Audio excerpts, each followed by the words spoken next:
those singers who pretend sings, but no one's allowed to listen. Yeah, exactly that. If anyone is like, unless I'm doing a gig, then I don't really have a choice, do I? Yeah, exactly. Yeah. When you're getting paid, it's like, fine, all I guess I'll put up with my own voice for 5 seconds. No. 5. How long is like a usual gig for you? If I do I did a wedding over summer that was like 3 hours long, which was like really long for me. So you're like singing the whole time? Yeah. And do you have like little water breaks, but just like drink your water and get on with it. Isn't like you're sitting on your little stool and you're like, is it like when a comedian like this, like, and you're like, not quite like a comedian. I sat on a stool. You like do the whole thing, like you get your bottle and you're like, we're all having a good night. No. Right. So like at weddings, everyone's drinking, so no one really likes. No one's actually watching. No one actually gives a shit you're there. But it's good money, so. Cash flow.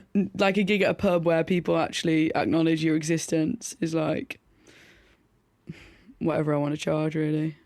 Is it a bit more nerve-wracking if it's if they're actually like? Yeah.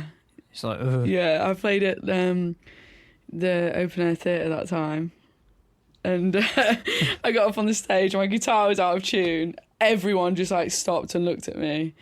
I was like, this is awkward, isn't it? And then played a set with my guitar out of tune, and then walked off stage with my guitar still plugged into the amp.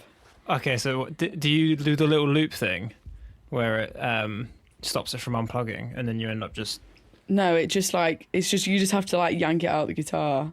Oh, okay. Because it was my electric, but that didn't happen. So I had to walk back on stage really awkwardly and like unplug my guitar and then walk off again.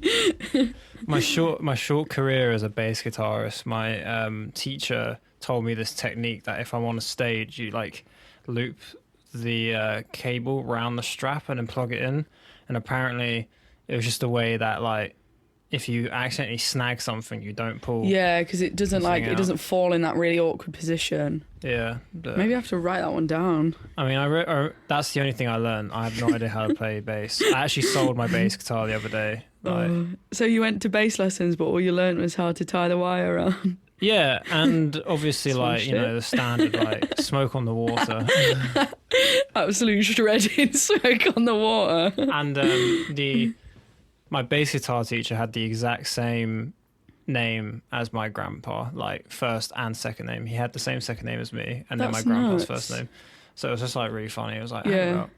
And weirdly enough, he looked more like me than my grandpa does. So for a minute, I was like... That is weird. You my grandpa.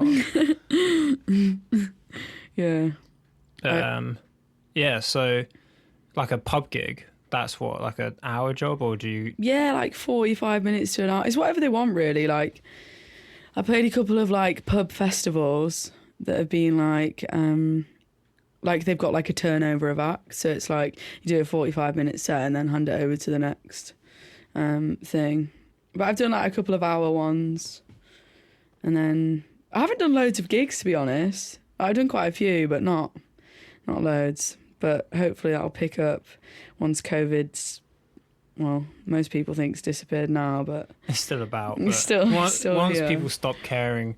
But also, like, music brings people to the pubs, but I guess pubs are like, they don't need to advertise music to get people in the pubs anymore, because everyone's just like... Hell yeah, let's go crazy. Yeah, they just like no one actually cares about going to events. They just want to get out and have a drink. Which is, I guess, fair. Yeah, for sure. Yeah. Do you sorry, you go. Go on, you go. Oh, it's gonna be a lot of this, isn't it? I was gonna say, do you do like a mixture of covers and your own stuff, or what's your usual approach? Mainly covers. I sort of did some writing with a friend, with Freddie. Nice. And I wrote some songs, and then I recorded one that I really liked, and then sort of like listened to like the whole mix of it back, and I still really like it, but there's just something missing from it. And I just like couldn't fully pinpoint what it was. And then I'm in connection with some guys who know quite a lot about music, and she was like, we want to hear like more of your character in your songs. So I sort of like got from, the song was called Wild and Free, and I sort of got back from that it was sort of like, I don't know how to describe it. Like there wasn't enough of me in it. Like, it's a cool song, so I want to like write. Got some co-writes coming up, which would be cool to like write on myself, but have some guidance from someone who writes. Yeah. And then get some music done, get some music sent out, and then maybe release that one as like here's an old one I did.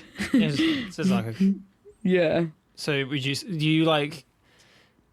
So when you say, because I'm always curious when people say stuff like that, because when you say like there's not enough me in it, does that mean that like you're conforming too much to like a generic songwriting approach? Like, is that kind of it? It was like I'm not really like I am an intelligent person, but I'm not a very intelligent person. Like, do you know what I mean? Like, I'm not an idiot, but I'm also not like clever. Yeah. Yeah, I'm just like a little bit. I'm like thick. in the middle. But it was very like I can count to 10. Yeah, I can count to 11. We make it there. No, but it was just like it was all like rounded up, and then this was the song. But all the little bits that went into the song are like all little bits of me. Yeah. That like I could explore more to make it more like mine. Do you know what I mean? Does that make any sense at all? No, yeah. No, I get that. Like when we wrote it, I wrote down loads. I was like reeling off all these ideas, and I'm not very good at English, like writing, at all. When you say we, do you mean Freddie as well? Yeah. So we just sat down. Does she write or does she just sing? Does she write or does she sing? She writes. She writes. I sing it. Yeah. Okay. And then I do the music for it as well. Yeah, but it was like, I do really like it. We've written quite a few together that I do really like, but just something missing from them. Yeah. But I'm just gonna keep exploring it and just see what happens. Nothing you can lose. But I'm excited. I've got some co-writes coming up, which will be pretty cool. I've never done one before. We'll see how it goes. Interesting. Yeah. Interesting. Yeah. Is that like kind of like? Is co-writing the same as like a collaborative work? Is that like the same thing? Yeah, so they're already artists. They already release. Got quite a few releases, and the people I'm in contact with, they were like, "Oh, we've got this guy. You should go meet him. Do a co-write with him." I was like, "Yeah, all right, cool." Yeah, right. So that's what's happening. Yeah, all right. Yeah, yeah, right. Sound all right. Yeah, all good. Yeah, it's all right. It's all right. That's what I need. Yeah, but he's very clever with the way he writes. Yeah, I'm not gonna get too much into that because I'll get all the words wrong. I'll start using big words and it'll go wrong. That's literally what it's one of my biggest fears of this podcast is using the wrong jargon. It's like, don't call me out. Keep it basic, and then nobody can call you out on it. It was like me and Callum spent the whole time. I can't remember what the two words we were. Was this one where you were talking about games? Dulcet? No. No. This is episode 3. I think it was. Is it dulcet tone? Oh yeah. And I was just getting it so. I was like, wait. But to be fair, either word would have worked. Who cares, man? You know exactly. Snooze, you lose. I was going to ask a question, but it lost me because now I'm thinking of dulcet tones. What a good start. Mine's gone wandering. Yeah. I'll switch up altogether then, because my mum asked this when I said you were coming around, because my mum's from Yorkshire. Where are you from? I'm from Ripon. I don't even know what it is. It's like, do you know where Leeds is? Yeah. And then it goes Harrogate. Yeah. And then it goes Ripon. I think, anyway. I'm pretty sure. Harrogate's had the 3rd shout out of this. Yeah. They get so many shouts out of that place. I'm not sure why. Yeah. So you got beef with Harrogate? No, it's just like, there's a lot of money in Harrogate. Is it gentrified, is it? But not in the wrong way, but people can be very stuck up and very... Isn't York a bit like that as well? No, you see, a lot of my family are from York. So I love York. My mum and dad are from York. York, I think you obviously have the wealthy parts of York, like anywhere really. Yeah. But like York as a whole is nowhere near as bad as Harrogate with like people being arseholes. God, it just paints Harrogate in such a. This might. But it's got Betty's. If you like Betty's tea rooms, knock yourself out. I don't know what that is. Is that a northern This is what chain? people go to Harrogate for. Oh, is it? Yeah. Okay. It's like it is a nice coffee shop, but it's just really expensive. Oh yeah. How much like for a coffee would it be? Oh, I don't know. I've never been for a coffee. It's too above my price range. But like a cake is like £4 something. Gee, Like the mate. macaroons are like £2.60, and macaroons are like one bite is gone. I've had some bougie macaroons though. To be fair. Yeah. I I think a macaroon's a macaroon though. Do you know what I mean? Like no matter where it's from, it's just a macaroon. They all taste the same. Oh, I mean that is a hot take. Macaroon taster over here. I don't know about you. Nah, I mean, I'll shout out my friend Sabine. She makes insane macaroons. Yeah, I've never had a homemade macaroon. You know.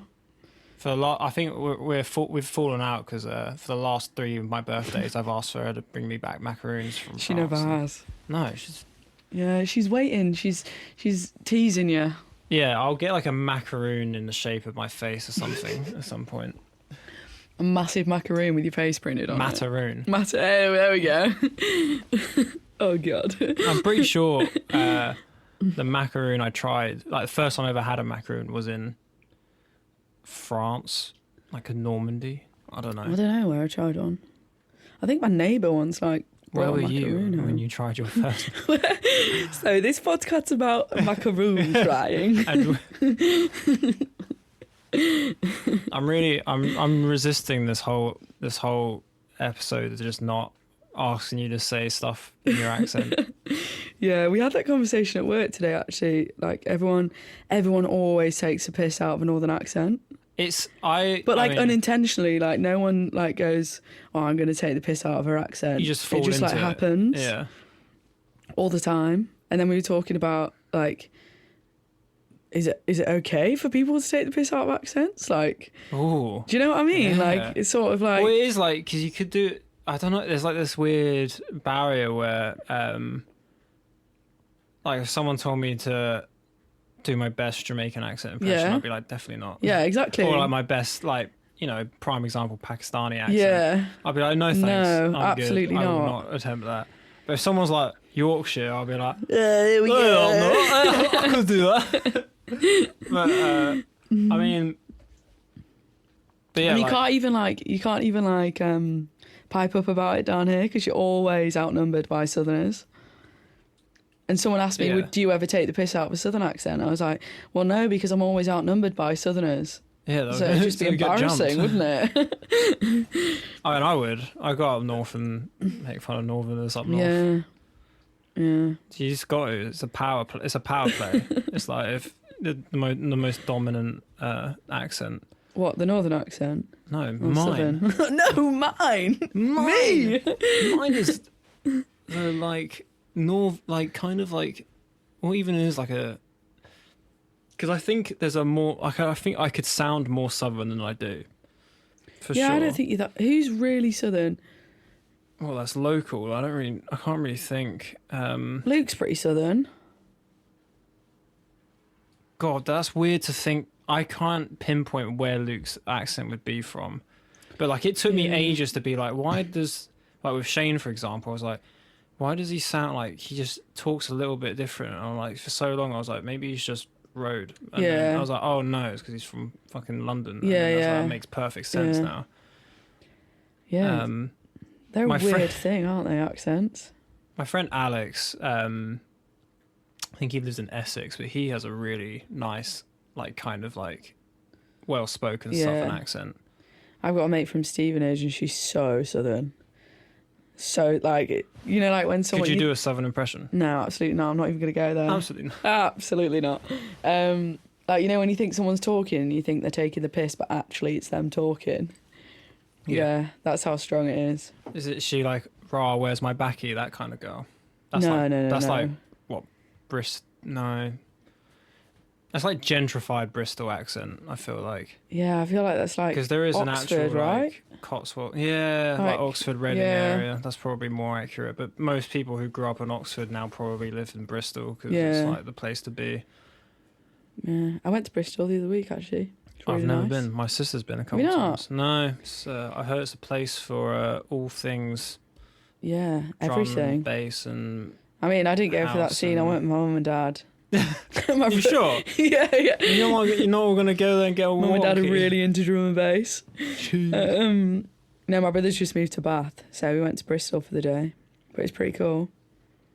Nice That's place. nice. My sister just moved back from Bath. Oh, nice. Yeah, that's Last a cool year. place too.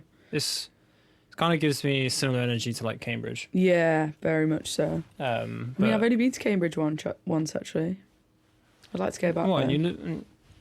That's a surprise, Yeah. actually. I've been to Cambridge quite a bit. I think probably most out of most cities, but it doesn't really feel like a city No, yeah. because it's not. There's like one tallish building. Yeah. Ripon's like that where I'm from. Oh, It's yeah. actually the smallest city. Oh. It's just like a little town, but it's got a cathedral. So it ticks the box. That's nice. I struggle with like Yorkshire towns because I even hesitated the other night when I was saying my mum's from Hull. I was like, wait, is Hull actually in Yorkshire? Everyone just thinks like York is Yorkshire. someone went to me the other day. Was like, "Oh, are you from up north?" I was like, "Yeah, yeah." And they were like, "Do you know so and so?" I was like, "I was like, what?" They were like, yeah, do you know my grandma? "Yeah." I was like, "It's a pretty big place, man." We don't all know each other. We just narrow it down. Yeah.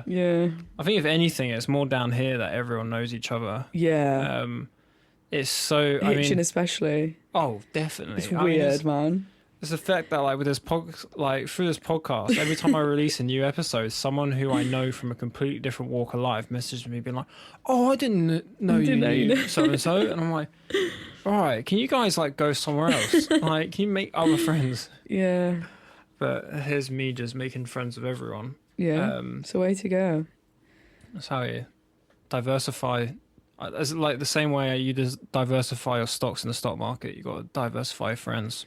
Yeah. That's a bit of I don't do advice. stocks. I know. I said as I was saying that, I was like, this is the wrong yeah. person to bring this up in front of. No, I know what you mean. You Northerners don't know what. Oh, this is another thing. When we were serving drinks last night at work, one of the guys was like, "Oh, you don't have Jägermeister up north, do you?" I was like, "What?" Oh my god! I was like, "We don't just sell lager up north." And then every drink order that came in, he just kept on saying it. I was like, "Yeah, the Typical. joke's old now. Yeah, mate, you kind of Move on." I mean, people will carry on when they've got nothing else of value. Yeah. You know? So, No, it's good fun. thanks, you just ruined the vibe. Yeah. But like, I go to because you go to Cumbria, the odds on it's quite actually hard to find someone with a Cumbrian accent. Yeah. Because it's just full of like retired Southerners. Yeah. Walkers. But our the guy he has a great accent, and he's like the guy who owns the cottage that we go and stay at, and he comes up on a quad bike, and like we're all in our hiking gear and stuff, and he's wearing like 3 overalls and pretty much like nothing else, and some like old boots, and he turns up and is like his glasses are fogged up and like one's cracked, Rogue. and he's like, "Hello." You alright? Literally, he's like, "Do you want a lift?" And like, I'm like, "All right," because he gives us a lift to like we get on the like in the little sheep trailer, Yeah. and he takes us up to our because we sleep in a separate area. Yeah, okay. It's so good, but He's really northern then. yeah, Like really broad. Not like Yeah. north. I feel like his like family must just be so embedded because like farmers are like so ground. A lot of the farmers up north have a really broad accent though. Yeah, I don't know why though. I've never known because why. they probably don't hang out with anyone true. apart from. Yeah. To be fair, I got the first. I don't know if I've mentioned this before, but last time I went to Lake District, I got the first someone called me a towny for the first time. But there was these two. Oh, they were actually fucking great. We were at Stonethwaite because word on the street, there's some really good swimming spots in Stonethwaite, and I was pushing my dad to drive down this track, because I'm like, there's definitely got to be a car park at the end. Just drive down the track, and there's like stones, and he's like scraping the bottom of the car, and he's Nice. getting a bit upset. And we eventually get to the very end, and there's literally like there's these two, they're like a pair of lesbians, absolutely soundest gals I've ever met, and they were like, 5 owners, like, just we'll look after your car. Nice. And they were at this, like, it was at a campsite effectively, but they were like, they converted half of it. But we like split up, and so we all went swimming for a bit, and then some of the parents and grandparents walked back, and then we went further to check out some spots for potentially to go to the next day. Yeah. And we came back and we just sat outside the car for a bit, and they were sitting under the tree being sensible. We were just burning in because it was really hot that day. Yeah, nice. And they could overhear us. And I can't remember who asked it. It was either my cousin Jordan or Barney, but one of them asks if sheeps cock their legs when they wee. And as she was That's like, a good question, though, actually. that's what I thought. It's actually a semi-reasonable question, A very reasonable question. but like, she just was like, you didn't honestly just ask that, did you? And like, she just butted into our conversation, and she was just like, bloody townies. And I was Oh, like, God. yes, I've been called a townie. Reached my goal in life. I'm officially from the suburbs, guys. Yeah. Kind of a big deal. I could like have the accent conversation all day though. Yeah. I love like, I'm in this like outdoorsy group chat on Instagram at the moment, and every now and then like someone will voice memo. Yeah, like, that's the and funniest then thing. you just hear like it's just this random like really thick Manny accent. I don't know why, but like the Manny accent to me sounds so camp. I love it. Like, Yeah, I know what you mean. it's just like, ooh, Hello. you're a bit free. And then there's like, we got this thick guy, thick Glaswegian accent, Nice. which is amazing. Yeah. But they like, I love like the Scots they're like anything below the wall is south. Yeah. Like, even if you're from Newcastle, you know, it's like, Yeah. no, fuck you, you're a southerner. It is so weird. I find it weird. It's a war out there. I own my my home county's accent, my privileged shitty accent. Yeah. Could you oh, I've already asked that. I was going to say, like, because my Scottish friend, she was the one who makes really good macaroons, she goes into a southern accent when she talks to her parents. Yeah, my mate from uni, she used to live in Leeds, and she lived in Scotland for like ages, and then she moved here to go to uni, and she's talks in a Scottish accent all the time, like when she's around us, and as soon as she picks up the phone to her mum, she goes northern, like instantly, like really broad Leeds northern accent. No way. I'm like, That's what? crazy. Surely not. Yeah, it's weird. Yeah, it's just like every time like she answers the phone, it just catches you off guard. I'm like, oh, you're speaking with a southern accent. Yeah, it's a bit like accents, though, isn't it? Like accents. I mean, languages. Yeah. Like when Yeah. you're talking to. No, I guess that's You know what I completely mean? right. But I'm assuming I'm monolingual. Yeah. I can speak one fucking language. I'm uncultured and terrible. Yeah, I can only speak one language. But like, I could never visualize being able to effortlessly switch between two languages. Like I wouldn't know what to do. yeah, it's like, I'd be like, sorry, what? Come again. it's alright. Yeah, I wasn't allowed to do languages at school, so You weren't allowed to. no. What? I was a bit of a naughty child back in the day. Were you? Yeah. This is a story. Okay. So, Oh no, it's just really loud. and for some reason that meant you weren't allowed to speak another language. Well, it was partly because I didn't really want to. I didn't like any of the French teachers at school. Oh yeah. I mean, I've never met a A nice friendly French teacher. French They're teacher. all just They're all angry. terrible.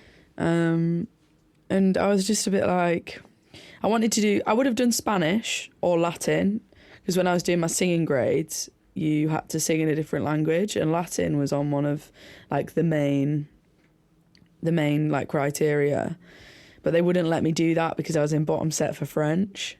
So you had to be in top set for Oh, French wow. to be able to do. So I was just like, you know what? Forget it. I did health and social care instead. Yeah, fuck you guys. Yeah. It's health and social care for me. Yeah. Wasn't very good at that either. But we move. I got the ones I needed. You got what you needed to get where you were. Yeah, exactly. You know. Exactly. Tick them boxes.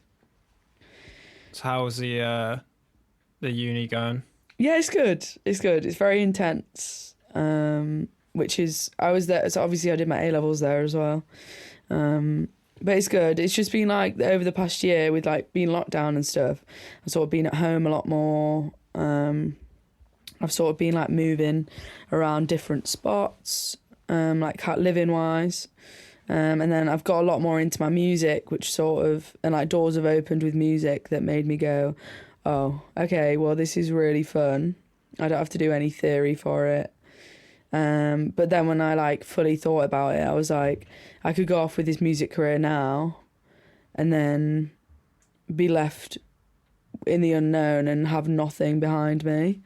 Whereas I could like work on the music now, get my degree, and then go off if I really want to do music, and then be like, okay, cool, I'm going to go back into acting, or I'm going to go back into the dance or whatever. So just to give myself options, really. So you cover all three of those throughout your whole thing. You got to do dance, singing, acting. Nice. But it's good. It's good. It's good fun. Very theatrical. Very theatrical. Yes.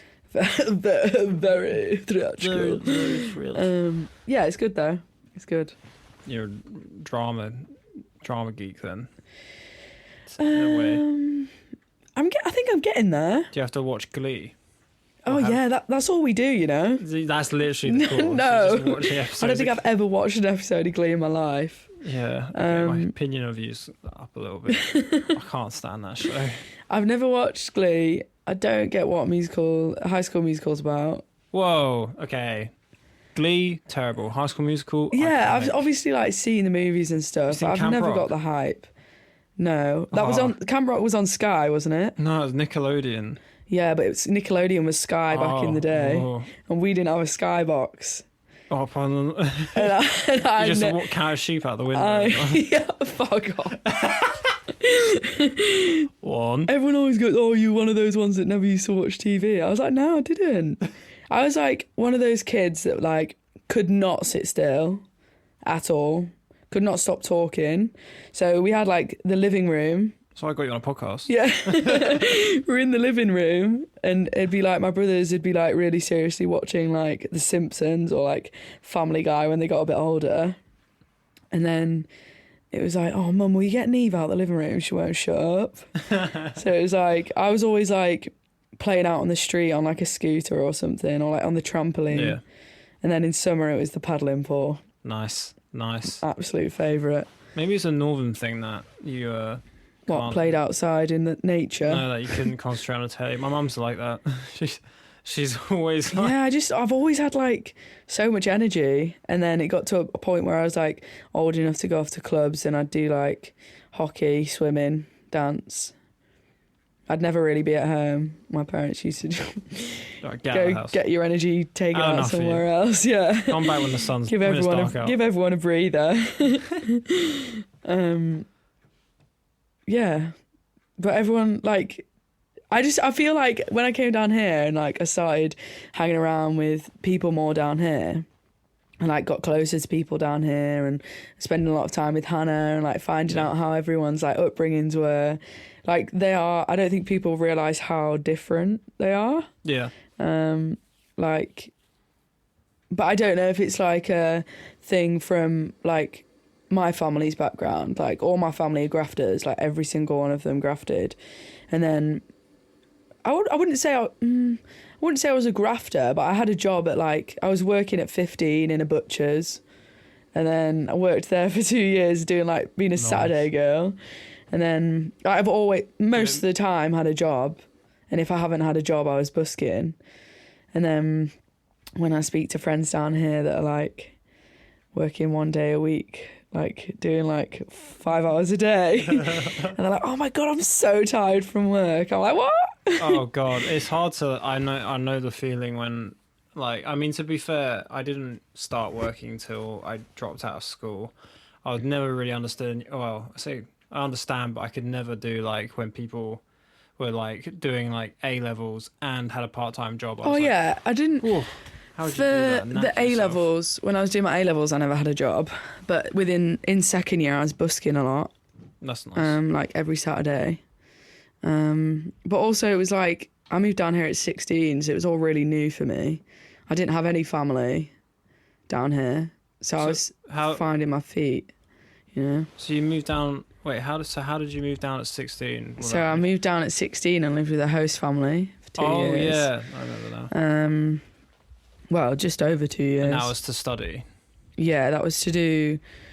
It was like a BTEC, but it was like an extended diploma instead of my A levels, just because it was so practical. Yeah. Like there was theory, but not a lot of theory. And it was in the 3 things that I was most interested in. So I was like, yeah, Send it. hell yeah, Take it home. yeah. Sink it. How did you meet Hannah? So Hannah had the shop on Bucklesbury, and I met Louis and Charlie, honeybees. Okay. I don't think I've ever. I must have met them, but I don't think I've ever spoken to them. You will have seen them around somewhere. Seen them a boot. Seen them a boot.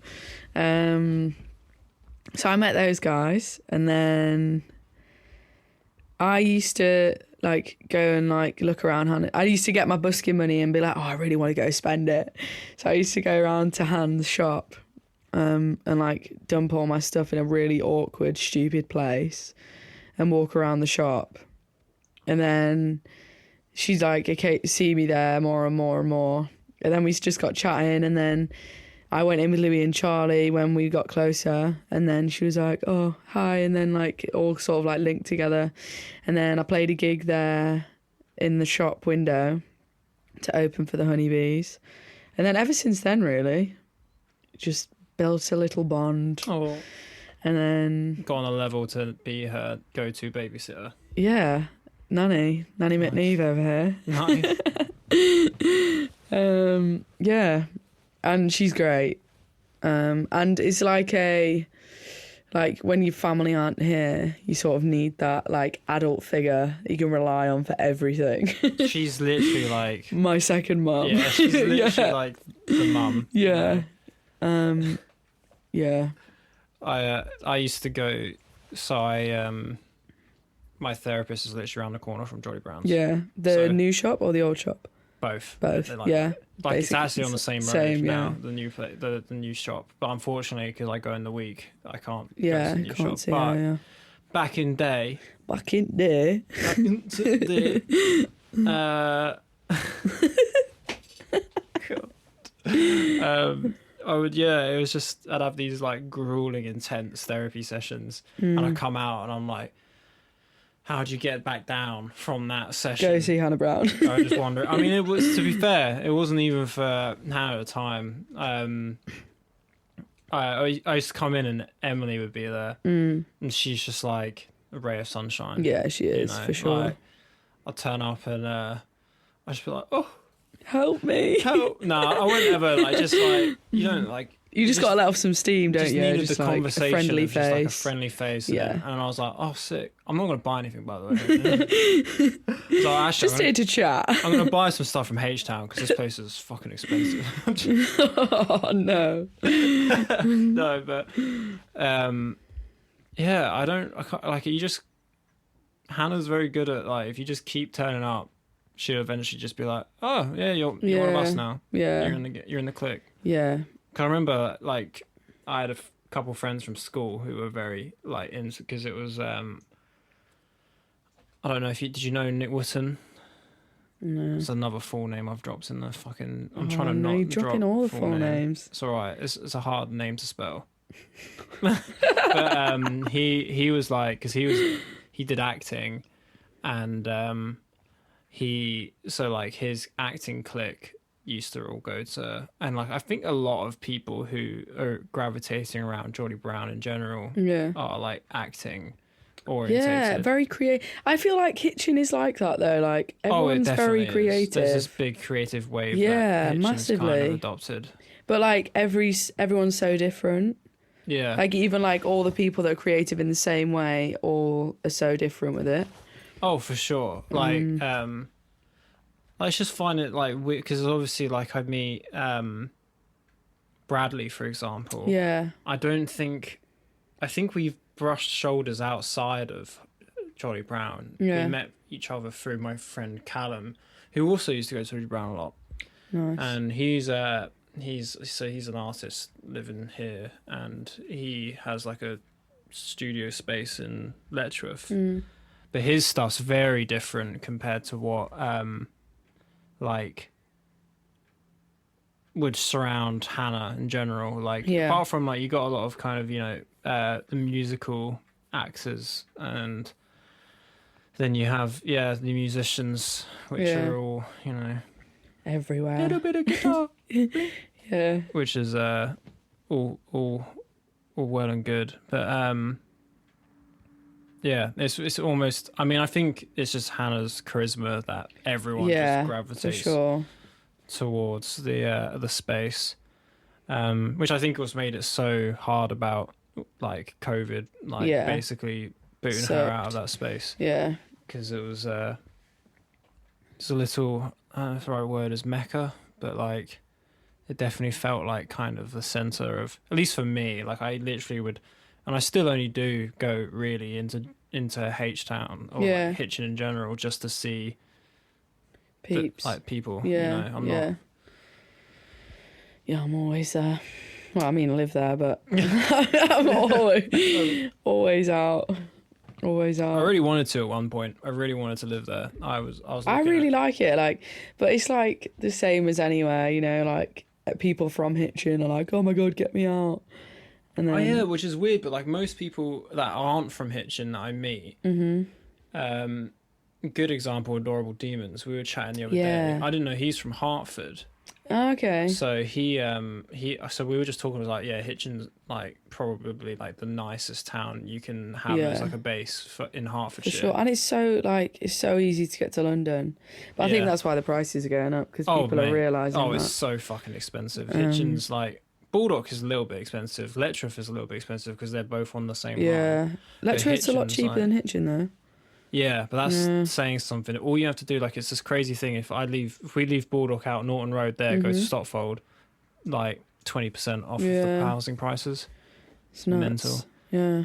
But that's what, like, the one thing that kind of like moving in never really lined up. Like, I had a friend and we were both gonna move into like a little, like, above a shop kind of flat we were trying to get. Like studio flat kind of thing. So we were right in there. Yeah. But yeah, I mean, complications with other job opportunities came up. Yeah. But the main thing was like, God, like, do we really want to be renting? Yeah, I don't know, like if my family lived down here, it'd be different.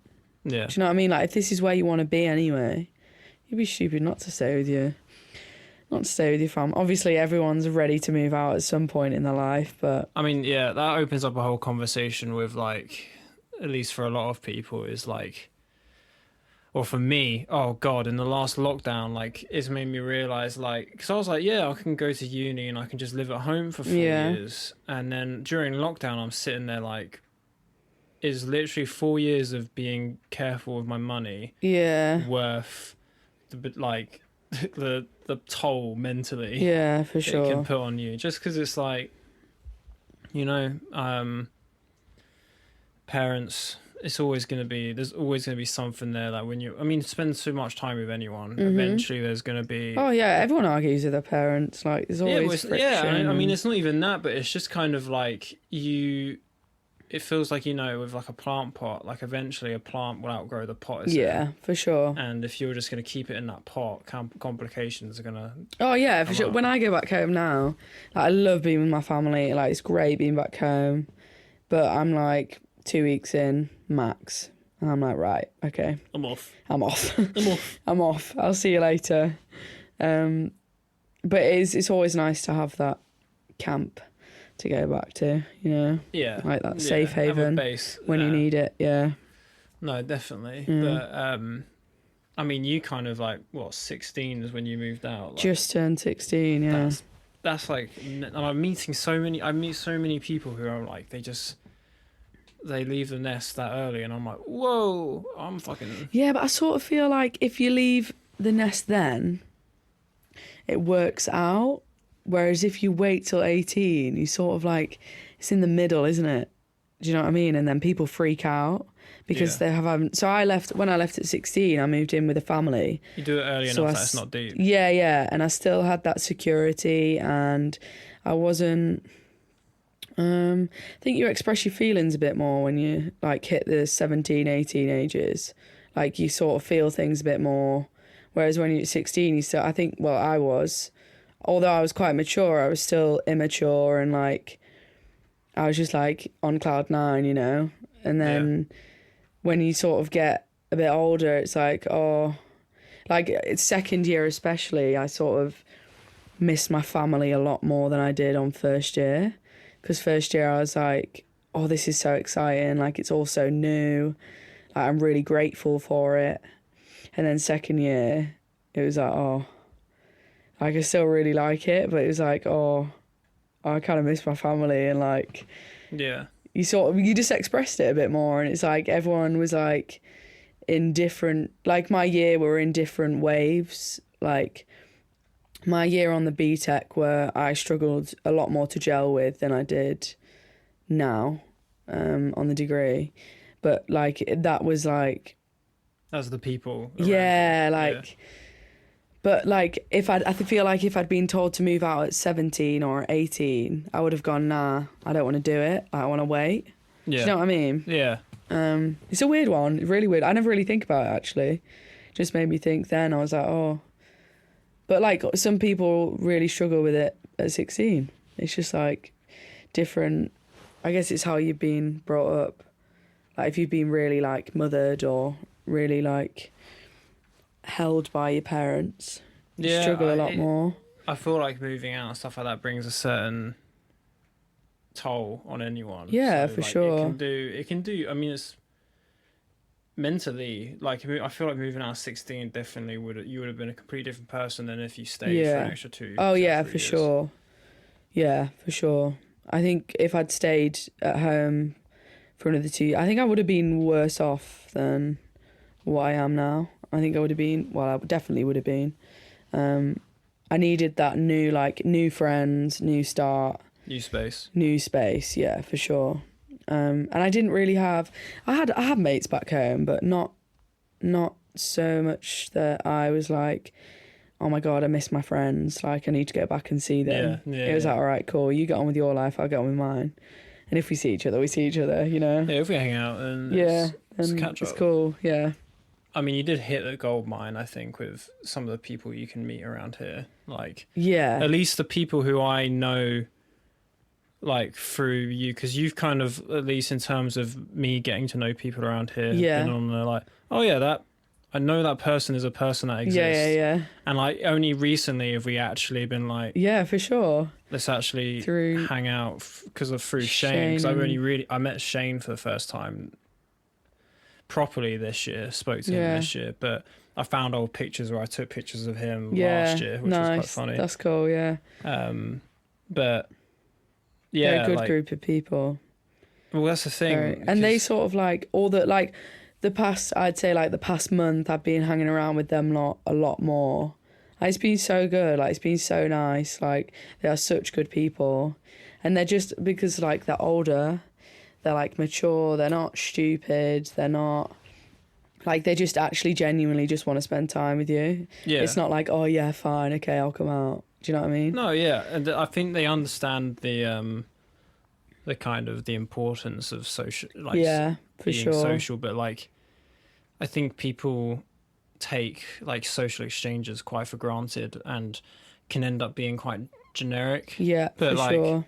Even just like out the other night and talking to everyone, like everyone kind of had like a way of talking where conversation was just everywhere. You know, it's not kind of like how's the weather, you know. Yeah. It's actual, it's like we actually genuinely want to talk to each other about anything. Yeah. It's like genuine interest in friends, and that's what I've genuine- always struggled with. I'm very like, with people, I can read someone instantly. Like if someone's like feels they have to come and see you, I'll know straight away. Yeah. Just from like the way they're talking to me, their body language. I used to like give my time to it, and now I'm just like, nah, you're all right. I had a time like, and I don't know, this is still kind of, I almost see it as for me, I find it really good, but I think it's quite a toxic trait of mine. But like, as a kid, I was always like trying to like message my mates. Yeah. Like, let's do stuff. And me, yeah. And then one day I was just like, nah, fuck this. Yeah, and for I sure. stopped. And like a big You get tired of it though, and it's like, it's all so one-sided. And then I feel like you meet the right group of people that are like, actually ask you if you want to go out. Yeah. Well, and then you're thing, like, oh shit. Like, legit, like, initiating conversation. I struggle to initiate conversation without it being like, either being like, right, let's do something, or being like, can you do this for me? But not in like a using way, but like a kind of like, oh, you're right, mate, like, are you about, we can do something, I'll need your assistance because I know you're good at so and so, that kind of thing. Yeah. Like, it's not like I need your blah blah blah, I need you to do this, and then that's it. Yeah. no, it's like, apart from that though, I kind of keep myself to myself now, because, you know, as a kid it was literally just constantly just like, I had too many birthday parties where I'd invite like 30 people and 3 people would I wasn't turn a birthday party kid. I'm not. As soon as I turned 16, I don't like. I got to the point I sweated it a bit. I deactivated my Facebook. Like, I would deactivate my Facebook and like not acknowledge birthday at all. Like, worked. I think I had my first birthday party when I was like 8 or 9. Sick. Like year 6. That's the best age for it. Yeah, but my brothers are born on the same date, but 3 years apart. Nice. So it was like really easy with my parents. They were like, oh, you can both have like 10 friends each, birthday parties, both kids done. But I wasn't really bothered by it. I always had, like, I had friends. Friends. In air quotes. Yeah. But I was just sort of like in my own world, like, all the time. Like, I didn't need to be I enjoyed being around people, but I didn't need to be around people. Okay, that's interesting. You said friends in air quotes. Yeah. Do you I was thinking of, I've had a concept really on my mind a lot about certain school friends I've had in the past who I'm not particularly close to, but like situational friends. Mm-hmm. Do you think that is something, like, I know, like, I dropped out of school and like instantly friends who I were like, oh yeah, you're my best mate, we're gonna hang out, and then it's like, you don't hear from them again, and it's like, but then at the same time you're not mad about it. Oh, no. Like, no, like, yeah, right, that's but I also done. I think it was that, and I think it was like when you're at school, you're sort of in an environment where you feel you have to have friends. Do you know what I mean? Like, you were like if I felt comfortable at school to just hang by myself, put my headphones in and just vibe, I would have. But I feel like there was a certain pressure from the kids around you that you had to be in a group of people, but I never, like, I've never had like girlfriends, like a group of gals to go out with. Do you know what I mean? I've never had a group of lads. No. Like, my closest lads group I've had has been my car friends, probably. Yeah. They're the most, like, they're all 9 to 5 boys. Yeah. Friday night, Weatherspoons. Yeah. And nice.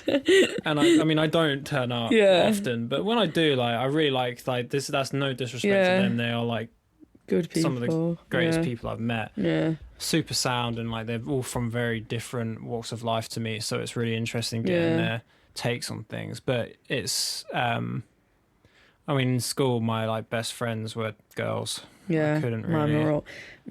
I say mine were lads, but then it was like the girls I did hang around with. It was like it'd be weird if you hung around with the lads. Do you know what I mean? Yeah. Like, it was that age where, like, oh, like, you fancy so-and-so, or, I was like, get over yourselves. I just don't like hanging around with you lot, all right? Well, that's the thing.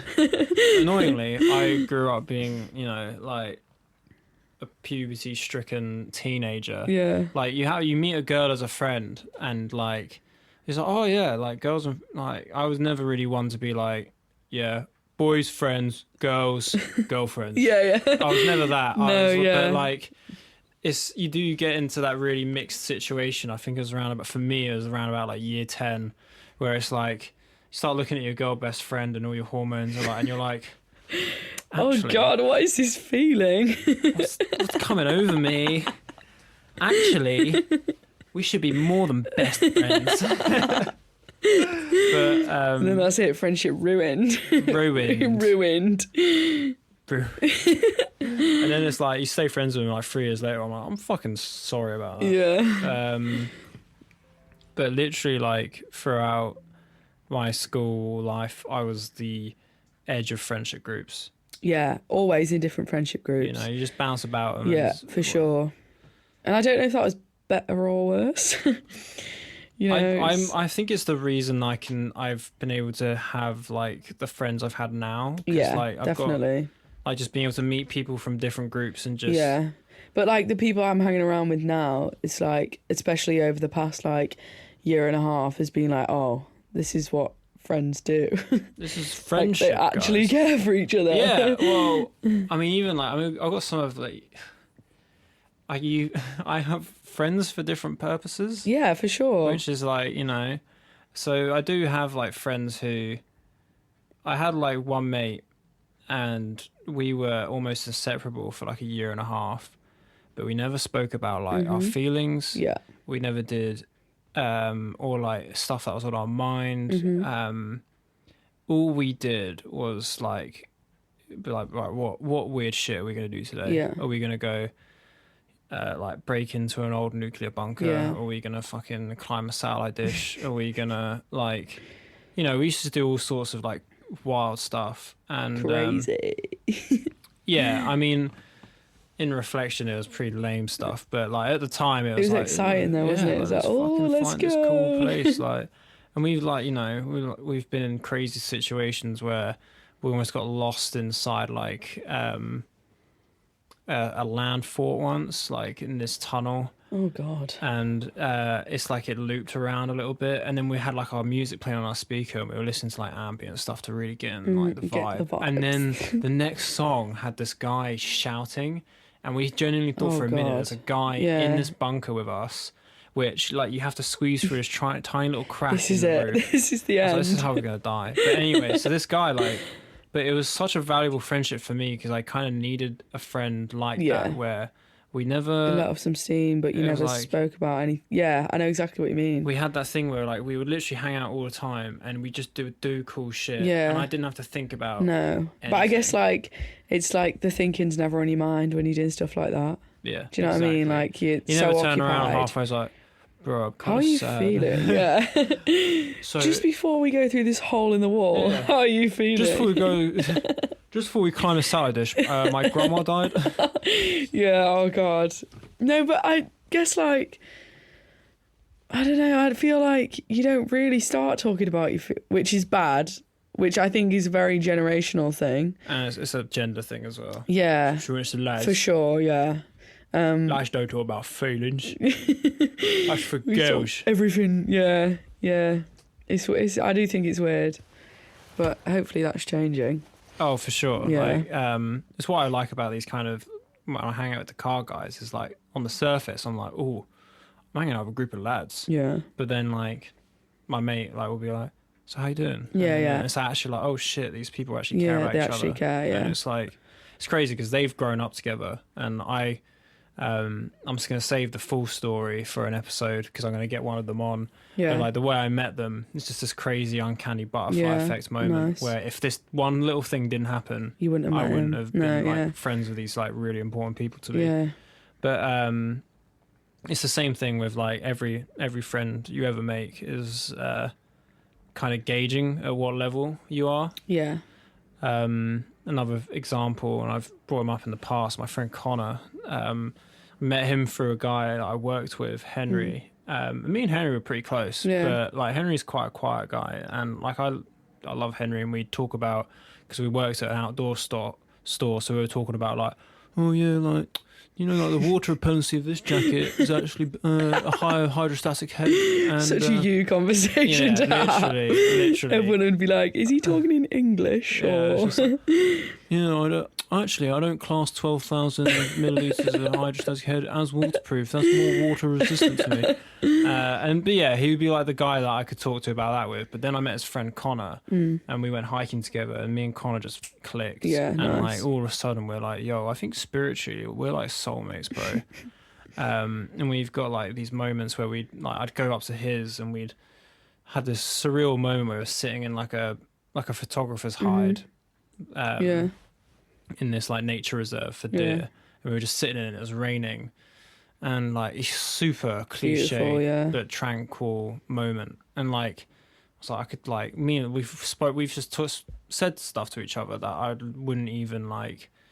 I've just recently been able to tell my therapist, but I told this guy within like knowing him a month, because sometimes you just meet those people. Yeah, for sure. And I always think it's how you like approach the conversation.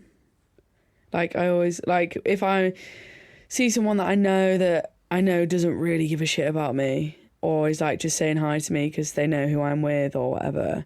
Like I'm always like, "Oh, you all right? Yeah, sound. See you later." Do you know what I mean? Whereas if like I actually like am like, "Are you okay?" Like, I'll always be like, "Oh, how are you doing?" Do you know what I mean? I always think people don't realise how like you word it like affects the way someone feels around you. How do you know what I mean? It and how you say it. Yeah, well. for sure. Yeah, no, and like entire like I'm trying to think of an example where I try and word stuff specifically for like people to be like, no, this isn't me generically asking how you doing. This is like, are you? Yeah. You want to talk about anything? Yeah. I got called out from a friend once because I always have a structure with a conversation. When someone asks me how I am, I'll give them the answer. Yeah. And then I'll wait for them to answer to my answer, and then I'll ask them how they are. Yeah. And like my friend was like, noticed that. I was like, you're one of the first people who actually like pauses, like if it's like switched, because it's very easy to do like, oh, how you doing? It's like, oh, I'm all right, thanks. How are you doing? And then you can all of a sudden. Yeah, now you said it, I've noticed that. Neutralize the conversation. Yeah, like and it becomes like general conversation. If you leave a space, it gives room for people to be a bit more. But even like, because like we've only really been speaking within the last couple of months, and all of a sudden it's all like off the rip. It's been you're a very easy person to talk to. Oh yeah, like always. Like I'm very like with my mates at like uni and stuff. Some of them suffer. I've never really been like I guess everyone suffers with mental health, but like I've never. Yeah. It's never really been a thing that's like massively affected me. Like I've obviously gone through like phases and waves, but I'm a very like, okay, I feel like this because of this. I know what I need to do. Do you know what I mean? I'm very like, I know what I need to do for myself, but I know other people can't help that. And like, I guess like I'm not like if like someone, I'd rather someone just talk at me if it makes them feel better. Yeah. Do you know what I mean? Like I'm very like sponge. Yeah, like if people want to talk to me, they can talk to me about it. If they like want some advice, I'll give them the advice I can give them. But like my advice isn't the best advice. But I'm always like a very like a motherly maternal figure. Yeah, for sure. You should just learn it from Hannah because she's and my mum's very like I've always been able to approach my mum like about everything. Yeah, that's good. Yeah. And like my grandma, like the same kind. I guess it's the same passed down. Communication has just my been gran. key. Yeah, for sure. And I think a lot of people from mothers that maybe haven't had that have lacked giving it to their kids. Yeah. And I think that's where sometimes where people really struggle with the fact that they don't feel that they can admit to the way they feel to their parents, or they don't feel they have anyone to talk to. Yeah, I mean, I'm that person. I am. If you've got an issue, talk to me. Yeah, it's and I'll try and I'll get a counter up of every time I've quoted the Philip Larkin poem, but there is the whole your parents fuck you up. They don't mean to, but you do. And a lot of people Yeah, for sure. do have that situation where they, guilt-free, should be able to just confide in someone else as if they are like a mother, like a maternal figure or paternal figure. And it's really important to have that throughout your entire life. I think one of the main struggles I had is a lot of people find that in school with like either like a teacher or like a teaching assistant or anything like that. But most of my teachers were very good at alienating me. I had like a handful of teachers, and without going into too much detail, I think I've already brought this up actually, but like there was a teacher that was really important to me. And she was one of the first people that recognized my anxiety as a kid. She didn't tell me about it, but she knew what to do when I was going through it, which was the first time I've ever had that. But it was crazy. Like, I think a couple of years ago, I found out she took her own life. And like, that's like such a weird, it's in this whole like realm the one of like, person you relied on. Kind of thing. And it's like the same thing, like, you know, kind of like with Robin Williams. Like, dude, like I looked up to that guy and like his films were magical. And like, you could just tell he was has such a powerful soul, and then for him to, for sure, and such a massive influence on other people. A positive influence. But I guess some people are very like I guess they do it because it distracts them from the way they're feeling, and then all of a sudden, when you've not got that, like when like I'm really bad at when I'm bored or like when I've got nothing on. I hate thinking, like I hate being like in thinking time. But then I'm just like snap straight out of it. I'm like, oh, I need to be busy all the time. Well, I'm the same. Like, I think that was part of my downfall recently, is because you just, when you're in lockdown, you've got nothing. If you had fuck all to do, all of a sudden you let yourself just spiral. For sure. Yeah. So the game is getting back on your feet and getting busy again. It's hard it's so hard to re-busy yourself after not being busy. Having that motivation to do it as well. It's like, I mean, it's even the motivation, it's even like the discipline.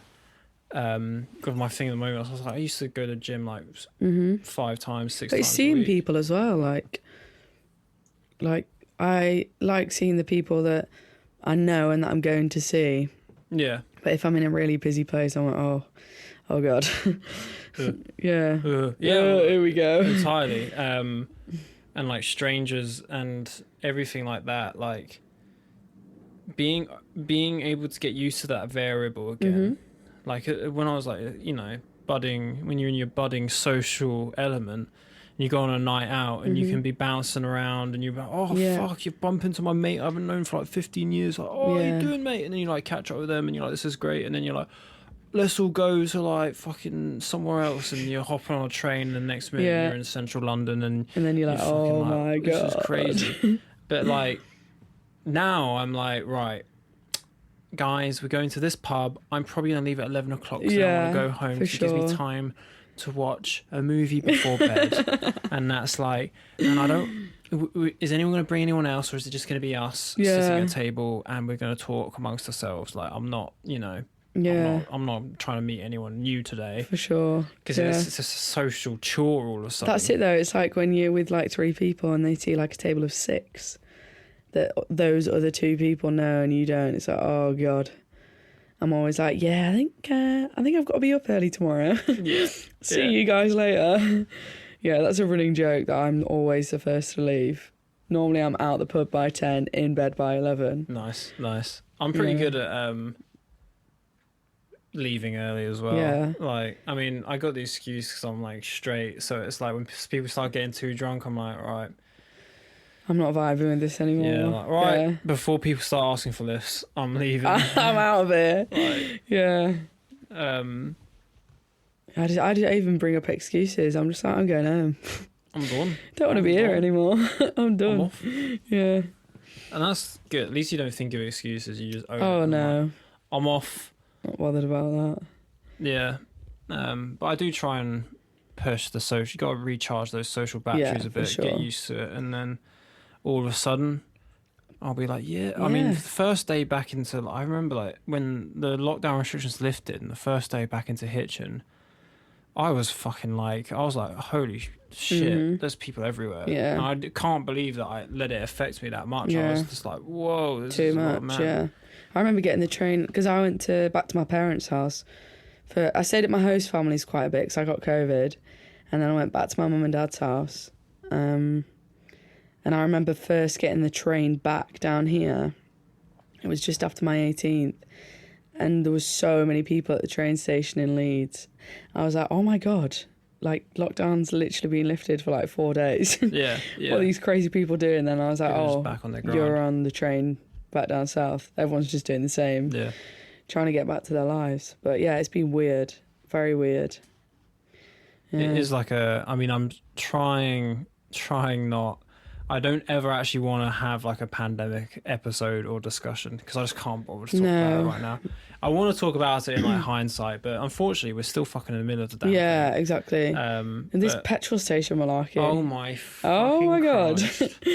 I was like, I might not make it to Matt's. I've only got 3 bars of petrol, and then every station I drove past, I was like, oh. I actually managed to get petrol today, and it was because I was like, I've been on light. Yeah, I remember you saying on coasting. Friday you got on light. I'm like, fuck. Like when I drove to you guys, I was like, oh, I'm doing fine. I've got a quarter tank, like in a diesel. That's great. But then because it's like a big diesel, and I'm going around the city, all of a sudden it's like, okay, I've got a fuel light on. Okay, I've got 20 miles left. And I'm like, shit. So this morning I didn't really get up that early, but I managed to get up and get it done. Get to a petrol station, and took advantage of the fact that the general public are fucking stupid and they weren't figuring out like the line process. Oh God. I'm like, just all right, people in the petrol station's on the right, line up on the right. Anyone else that's going into the actual supermarket, go into the supermarket. Go to the supermarket on the left.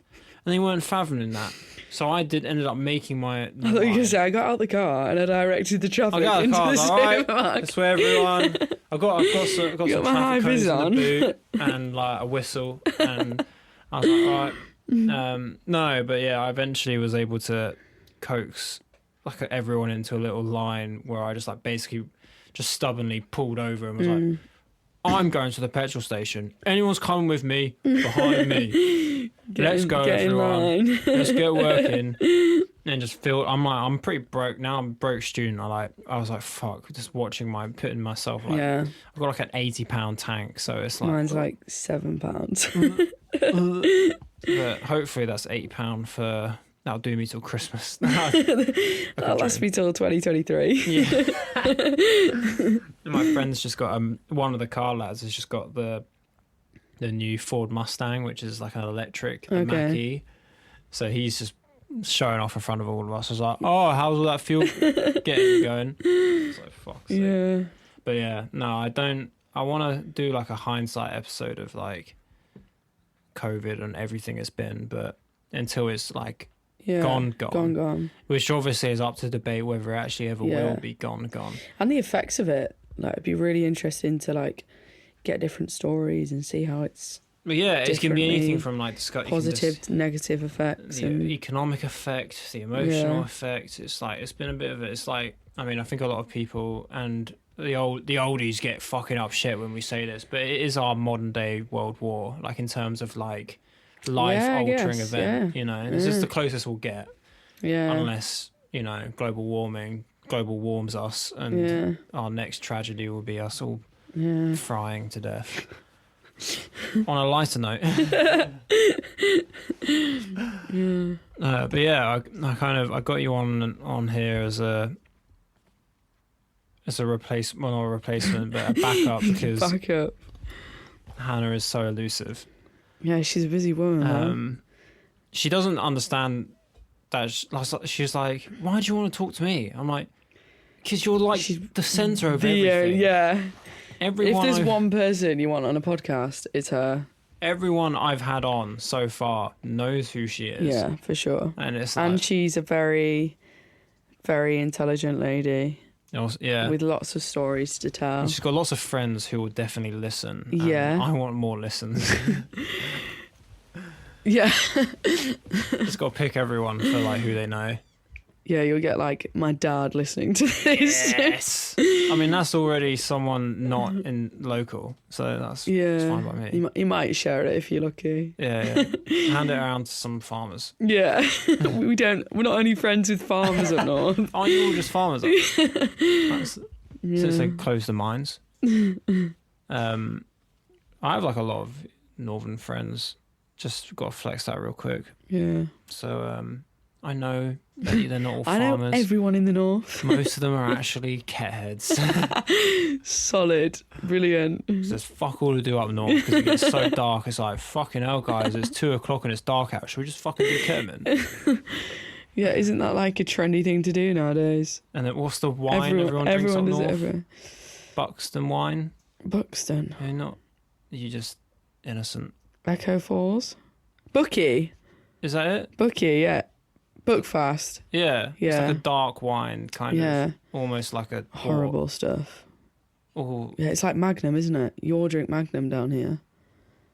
I don't know. I mean, wrong I'm person. a glass of water. Yeah. It's just like... It's like... Magnum's like a cough syrup. But like... I thought Jägermeister's like a cough syrup. Yeah. Jaeger, but like Magnum's like a really thick... Like, it's literally like a syrup. No way. Horrible stuff. Get it in, like, little bottles. You always see the 16-year-olds with it, with it, like, poking out their bum bag. Because it's fucking cool. Yeah, flexing. Yeah. Well, I mean, I'm trying to get into the habit of not having podcasts too long. So... Short and sweet. I mean, do you want to take a guess on how long we've been chatting for? Oh, God. I feel like I want to say like an hour. An hour? Yeah, well, close. Hour and 10. Oh, it's gone pretty quick. Time flies. Everyone that's listening, time moves forward in a linear motion. If you're going any other way, let us know in the comments below. You've got a problem. So, right, to play us out, you brought your guitar with you. We'll get sound. we'll get a song. Remember what I was going to say ages ago? I've written one song. I say written. Roten. Written. Wrote. I never actually put pen to paper, but I do play piano a little bit. And like I taught myself like a waltz. Nice. That I basically just was like, this is my waltz now, and just changed a bunch of it. This is mine. This belongs to me. To me. This is mine, everyone. Yeah. That is an interesting question, though. What have you ever adapted songs so much when you're in like a cover that you've just adapted it into your own thing? No, I don't think I've ever been confident enough to do that. Like, I always think a song that is a well-known song and the song that's made it pretty big is that song for a reason. And I think when you get into writing, you sort of... all the songs are written because of something. Like, it's all written in a certain way because of something. Like, especially lyrics. But even, like, the music, like... The chord progression is that chord progression because the writer, it will have meant something too. Yeah. And I think giving that it's I don't really know how to describe it. Like, not taking that away from a song is something I try to do as a musician, whatever you want to call it. Almost vandalising someone else's song if you're not careful. Yeah, it's like when someone makes a famous clothing brand and someone does a copy of that clothing brand, but it's really shit. Everyone goes, you can tell which one's the original and which one's the shit one. Do you know what I mean? Yeah, I guess so. I just don't think I could do it justice if I didn't sing it. Obviously, all of them are a little bit different to how they are originally. Yeah. Because I haven't got a band yet. Yeah, pending. Hopefully. Yeah, shout out to any drummers who want to be in my band. But yeah, like not taking, like letting them have it, you know. Yeah. Respecting.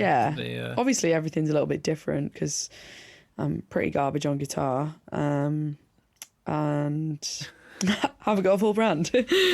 Band. But yeah. Yeah, but I really enjoy, I've been writing a lot more. I really enjoy writing. Just a shame I'm shit at it.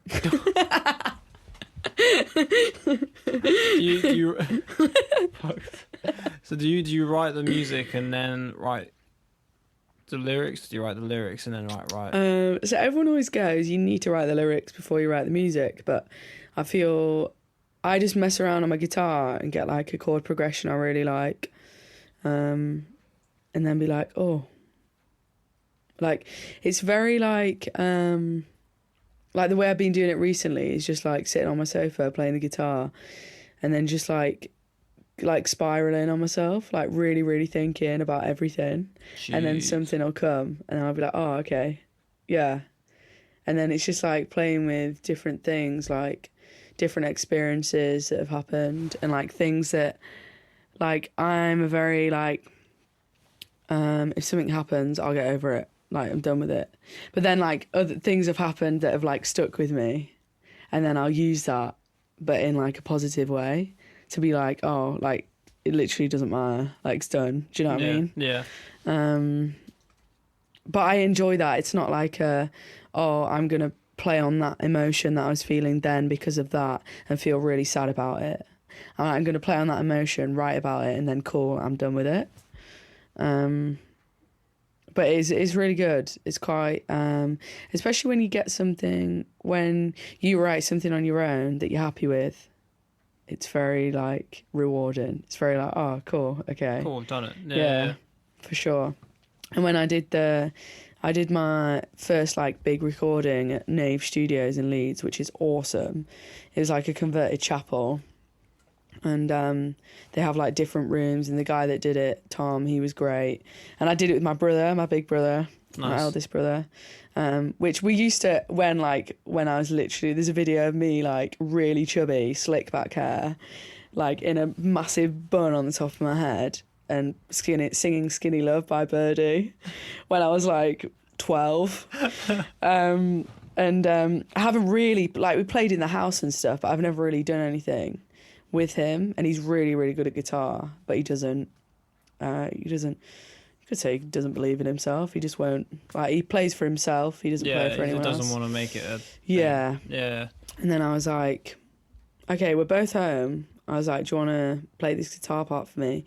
And I remember we went into another lockdown with school because there was another school, uni, whatever you want to call it, because there was another case in my class, and I was supposed to go home the day before the recording, and I went home a week before, and I sat down in the garage that we've converted, and I was like, something's not right with it. And we just played for ages, days with it, and we finally got it to where we wanted it. And obviously he was doing it. He was playing it on the track for me.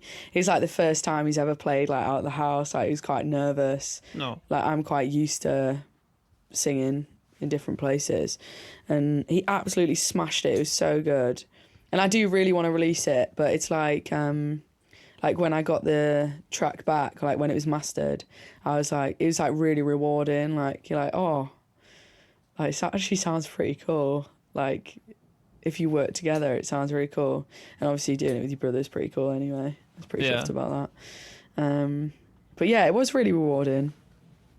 I don't really know where that conversation came from. I mean, I get that. Like, I keep trying to think of things I've done that I've found really rewarding. Yeah, but, it's weird though. It's like, I feel like it comes in, like, it comes when you're ready for it. Yeah. Do you know what I mean? It's fascinating that it's like, for me, well, God, I notice I say that a lot. I'm always like, yeah, so for me. Fully yawning over here. Just falling asleep now. Story. So boring. Move on. No, I've really, like, the most fascinating thing for like the creative journey, especially with songwriting and song producing, is the deciding when it's, when it's good like, to go. This is it. Yeah, you know, for sure. And same with movie actually, but like definitely with like, I'm like, because you hear some songs, I'm like, Yeah. How did they decide that this is when This is where it's good to done? go. Yeah, I was with I'm with I know the lady that does she works for Dance to Radio Record, and I sort of sent it to her and she was like, yeah, it's cool, it's really cool. And then we both decided, let's hold off on it, let's get some.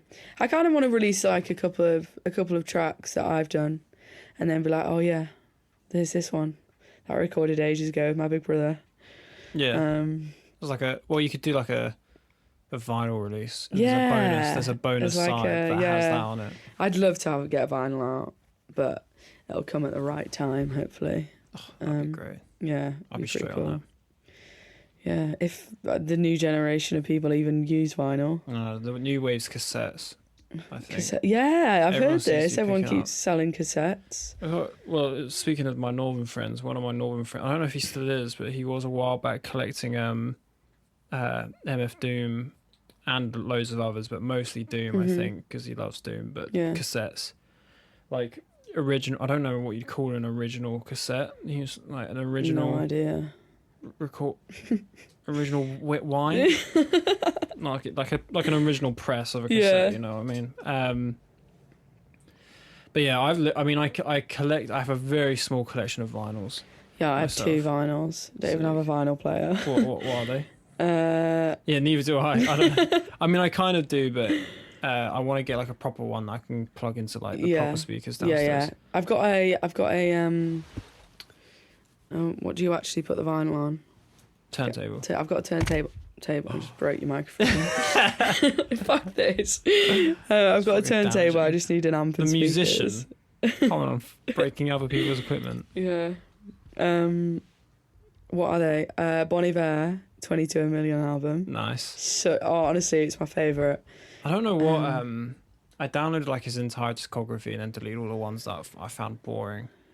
But I think I've only got like his really early stuff. The 4 Emma, yeah. And is there a self-titled one as well? Yeah, I think there is. The one that has like Wash and is that 4 No, Blood Bank. That's it. Blood Bank. Yeah, he's 22. I remember listening to his 22 Million album from top to bottom. I was actually like, oh my god. This is like so good on vinyl unreal. as well. Yeah. And he's got a podcast out. It's really interesting, like that he just like he went into like a cabin in the middle of the woods with just himself and just wrote this album. Well, it didn't I don't know if he like got dumped as well, like just before it, and he had like mono or something. Possibly. I did listen to podcasts, but I was sort of like, it was like in the background. But I just remember him being like, yeah, like he was going through it. Yeah, man. And like the being like it's weird how some people would sit and not have anything to do with it. Like not have anything to get this emotion out anywhere. But he had writing. Oh, yeah. Do you know what I mean? Like people an outlet of it. Themselves. Yeah. That's always been, that's a whole for fascinating sure. thing in itself. Bon Iver, though. Yeah. Oh, I was actually listening to him earlier on today. I haven't for a while. I've really got to be in like a good space to be like, stop crying. But it's one of those albums. Everyone's always like, yeah, it's an album. If I want to cry, I'll put it on. I'm like, no, it's like if I'm feeling a little bit low, I'll listen to it and I'll be like, okay, yeah, I'm good now. Yeah, well, you know I'm the same thing with Radiohead. A lot of people listen. Yeah, you like, put them on at the skate park the other day. I always like, the week. My mate's like, can you put something happy on? I'm like, this is happy. Yeah. This is the happiest Radiohead song I could find right now. Yeah. Jesus. Yeah, I'm quite addicted. And I think I've only got 2 Radiohead vinyls at the moment. Yeah. Because I'm still trying to finish all the Balls of Canada vinyls, which I will never play at the skate park. You've got quite a stash of vinyls. Yeah, they're hiding up there. Yeah, I hide mine behind my lamp because it's quite sad. I've literally got 2. Well, my friend Callum has a lot, and that's inspired me. Like, I've got the new Radiohead pre-ordered, and the One Last Kiss from an anime that came out recently. They've got another vinyl coming out. I've got one already there, but there's another one that's on its way, which I'm going to get as well. My brothers have loads.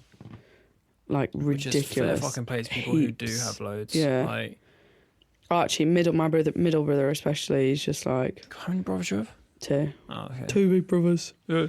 That's why I don't like hanging around with girls, because I've been around boys my whole life. You're a lad.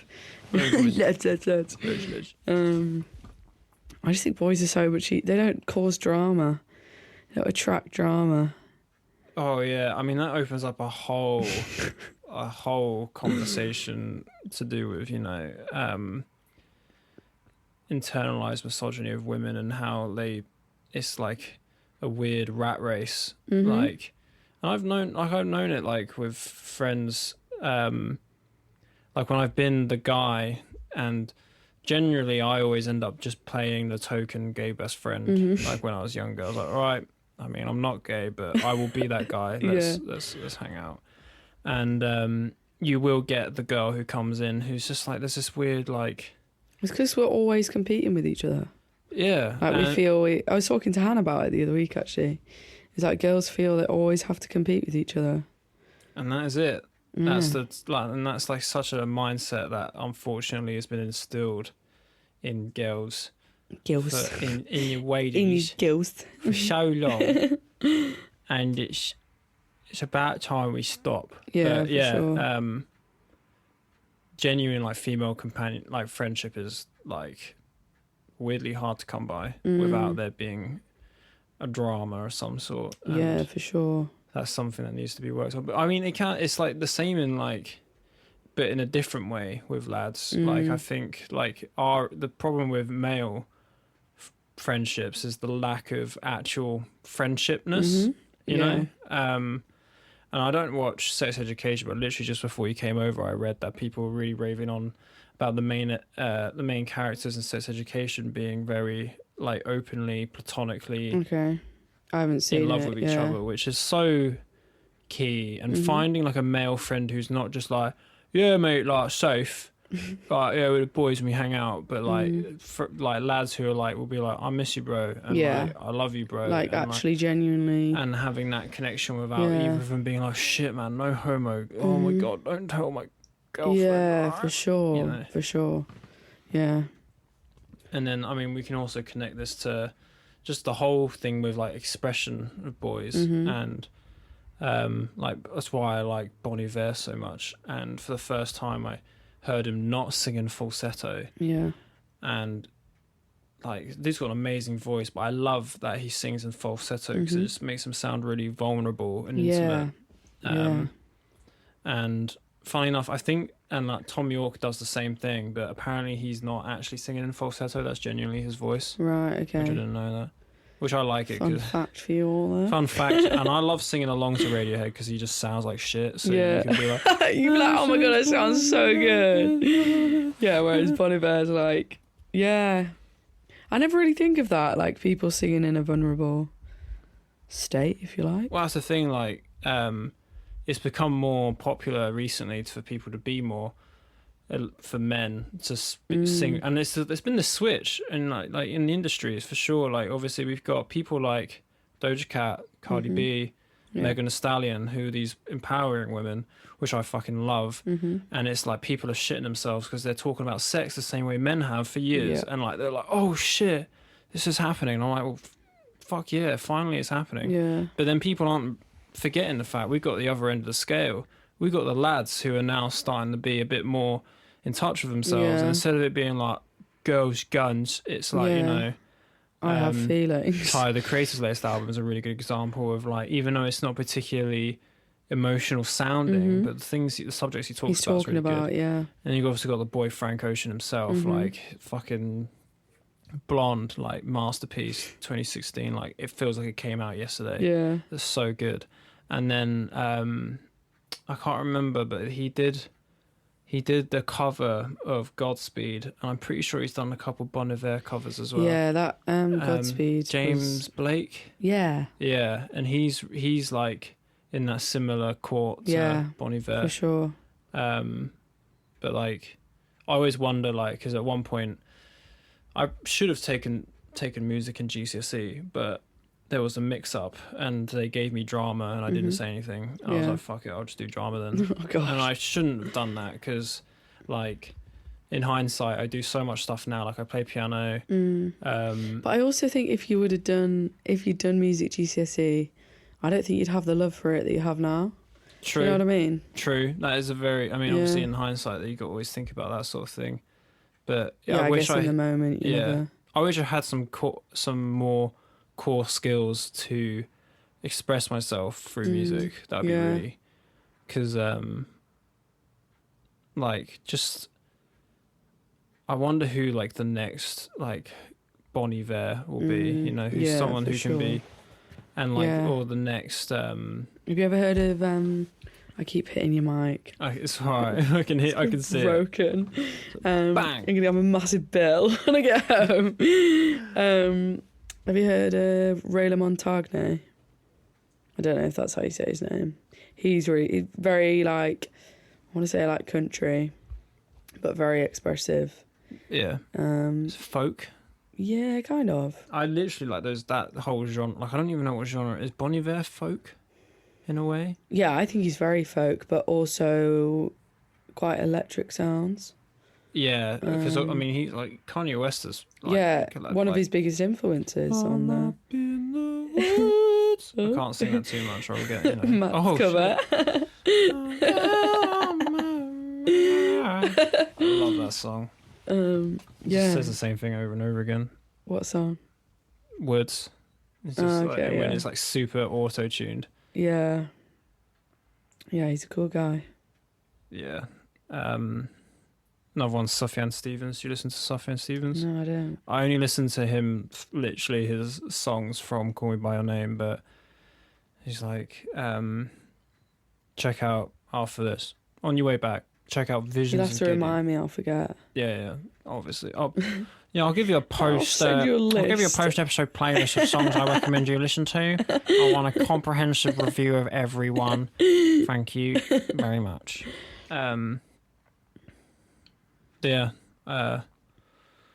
Long story short, music's, I think, is in a really good space right now. Yeah, for sure. And over like lockdown, I think so many people have discovered it, if you like. I think we got to thank Spotify for that. Yeah. Well, I don't know. So because Spotify radio, oh my god, half the people I listen to now wouldn't have got if I didn't. I always listen to a song, and then I go on Spotify radio and then shuffle it, and then I always discover like people that aren't quite like verified, if you like. Verified. Underground. Yeah, but are like really good. That Oliver track you sent me, that was freaking awesome. God. Such a good Brooke song. Bentham. I don't know how. So I had this thing where I'd listen to certain music depending on where I was in the country. Like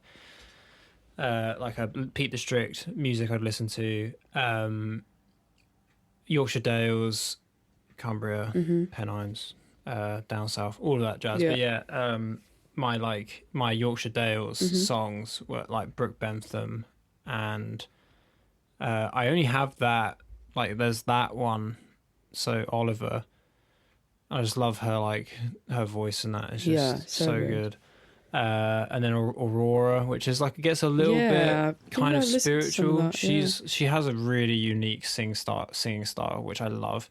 I don't particularly like all of the stuff that she I don't like the production. But I don't know if you listen to Agnes Obel, I think it is. No, I don't think that. Similar, but the production's a lot better. Yeah. It's like piano, which is my thing.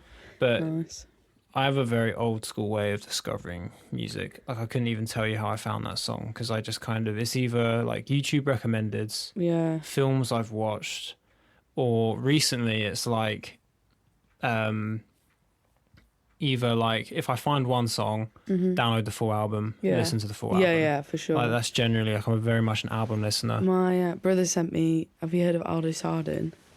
Yeah. Yeah, oh God. Her Party album. I remember listening to it and I was like, oh my God. And then I watched her on KEXP. It was unreal. It was so good. She's such like a very emotive singer.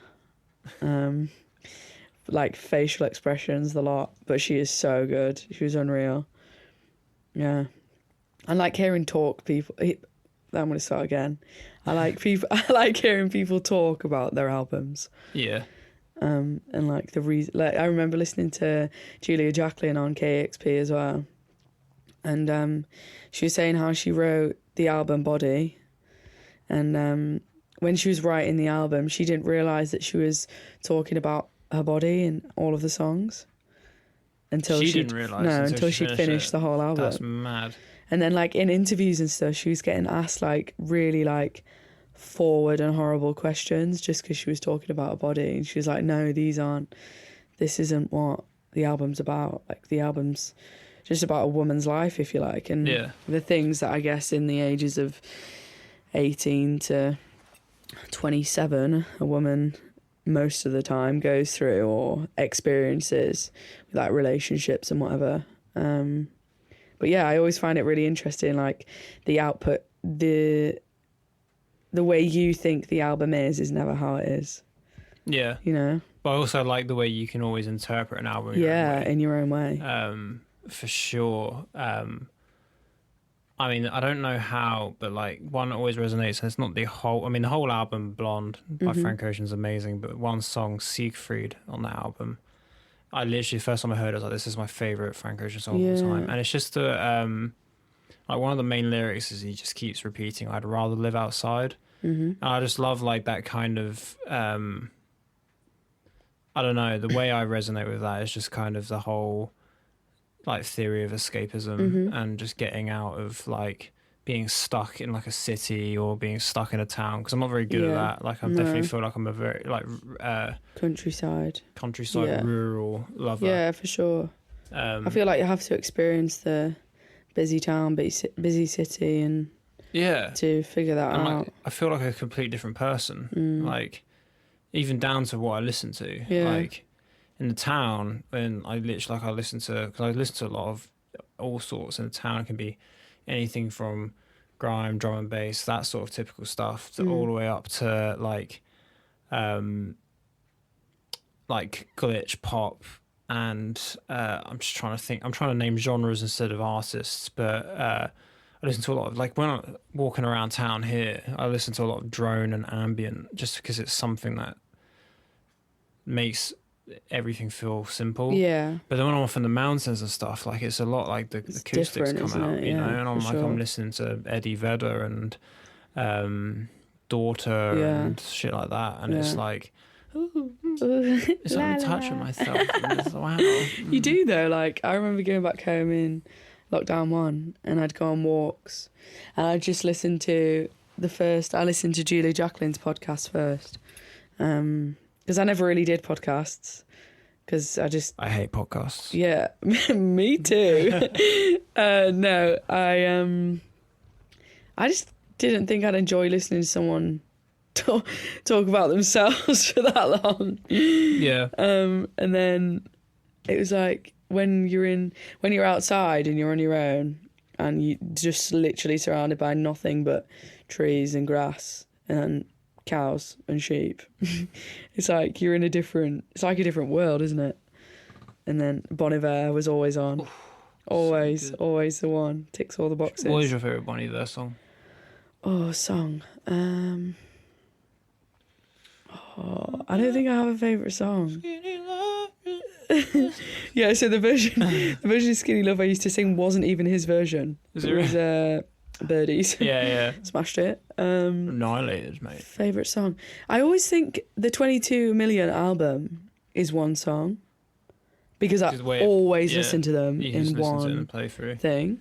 I really like Flume. Yeah, that's a good one. I can't remember. That's like, the download I have of Flume is like on its own, like it's a single. Yeah, I'd always try and look for footage of him, like playing live somewhere. You can never get it. Yeah, the only live I can find is like electric. There's the one, I think it's Washington, where he sings it with a dude, and that's when he breaks falsetto for one of the verses, and it's like all of a sudden you hear his deep voice. And I'm like, Ooh. Hello. Yeah. Let me do this to me. I'm hyperventilating. But yeah, I don't know what my favourite song would be. Like, it might be Skinny Love or Woods. Yeah. Maybe Come Talk to Me. I do like that song. They're all good. Or is it Perth? Or Wisconsin? Wisconsin. Yeah, that one. Live session from Matt. Yeah. Where's your guitar? Let's go. We're still recording. I can't help but sing Bonnie, but it's so good. I'm actually going to have to listen to him when we finish this off. And me. But no, this is what I was expecting we'd talk about. I literally didn't even have notes for this one, so I kind of panicked when it got quiet. I was like, we could be done. It's right over. Now. I was like, what can we talk about? Always something to talk about. Like, I was just like, the main thing, like because like I have a Yorkish family, so I did want to talk Yorkish, but I'm family. not very in touch with them. In the same way I'm me Southern. Literally, like my dad's from Southampton, my mum's from Hull. Met in the middle. Yeah, nice. And it's me. And but there's like, I can't even tell what like a Southampton accent is. Like I can't. Yeah. But my grandma and granddad have like a little bit of the Yorkshire twang still. Yeah. Like I said the other night, my grandma was always like, "Shut your face." This is hilarious. Yeah. Grumpy old hag. That's just sound. Bless her. I have to lightly roast her. That's the only way you can get a response out of her, is if you just give her a light roast, and then she's like, "Fuck off." Leave me alone. She just wants to be left alone. She does, just watching TV and knitting. Yeah. But, dreamy. Living the dream. Yeah. But yeah. So I'll bill you for the microphone. Yes. Absolutely trashed it. Shagged it. It's not. Do you have like an audio interface for when you record? No, my brother has one. I don't. I've so always clever. just used a What do you even call it? The one with the like microphone literally on the end of the device. Oh yeah, I can't remember what it's called, but What's it called? my friend had one.